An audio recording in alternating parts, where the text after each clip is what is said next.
સુરતના સિંગણપુરની કૃષ્ણનગર સોસાયટીના રહીશોની અનોખી પહેલ નવરાત્રિના તમામ દિવસે સ્વદેશી વસ્તુઓ જ પહેરવાનો સંકલ્પ લીધો।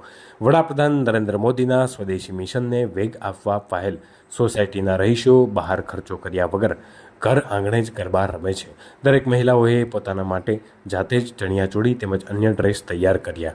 નવરાત્રિના 9 દિવસ જાતે બનાવેલી સ્વદેશી વસ્તુઓ જ પહેરી સોસાયટીના તમામ રહીશોએ આ મુહિમમાં બહોળો પ્રતિસાદ આપી અને નિર્ણયને વધાવ્યો હતો। મારું નામ માનસી મોરડિયા છે। માનસીબેન, કઈ રીતનું સોસાયટીમાં આયોજન, એની પાછળ હેતુ શું? સોસાયટીમાં અમારા વડીલો ખૂબ સરસ મજાનું આયોજન કરે છે। તેમનો મુખ્ય હેતુ છે કે સોસાયટીની દીકરીઓ સોસાયટીમાં જ રહે, બહાર ડોમમાં ન જવું પડે, એના માટે અમારા વડીલો અહીં સરસ મજાનું આયોજન કરે છે।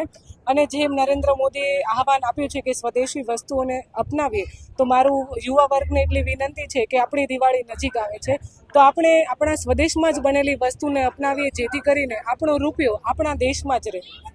કઈ રીતે સોસાયટીમાં ચણિયાચોળી બનાવીને પહેરી? અમારી મહિલાઓએ 2 થી 3 મહિનાની ખૂબ મહેનતથી ચણિયાચોળીઓમાં સરસ મજાનું ભરત ગૂંથણ કરીને આપણી સાંસ્કૃતિકને જીવિત રાખે છે, અને એ ચણિયાચોળી પહેરવાની મજા કંઈક અલગ જ હોય છે। મારું નામ કળથિયા યશ મુકેશભાઈ છે। હું કૃષ્ણનગર સોસાયટીમાં રહું છું।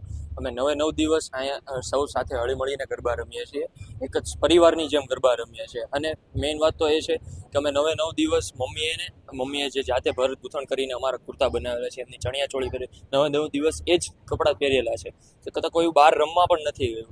જેમ નરેન્દ્ર મોદી, વડાપ્રધાન એવા નરેન્દ્ર મોદીએ આહવાન પ્રમાણે આ બધું સ્વદેશી જ વાપરેલું છે। કોઈ વિદેશી વસ્તુ કે એનો કોઈ વિદેશી વસ્તુનો બહિષ્કાર કરેલો છે। અમે કોઈ બહાર રમવા નથી જતા, એક સોસાયટીમાં પરિવાર છે એ જ રીતે રમીએ છીએ। શું લોકોને આહવાન કરશો આવનારા સમયમાં લોકોને આહવાન તો એ જ કરીશ કે તે પણ અમારી જેમ આ રીતે આગળ વધે। અને આ દિવાળી આવી રહી છે, તો પછી ત્યારે ઘણું બધું વિદેશી વસ્તુઓ આવતી હોય, પણ એ વિદેશીની આપણા ભારતમાં અત્યારે ઘણું બધું બનવા માંડ્યું છે। જે કંઈ જરૂરતી વસ્તુ છે તેનો ઉપયોગ કરે, વિદેશી વસ્તુનો બહિષ્કાર કરે, જેથી ભારતને સપોર્ટ મળે।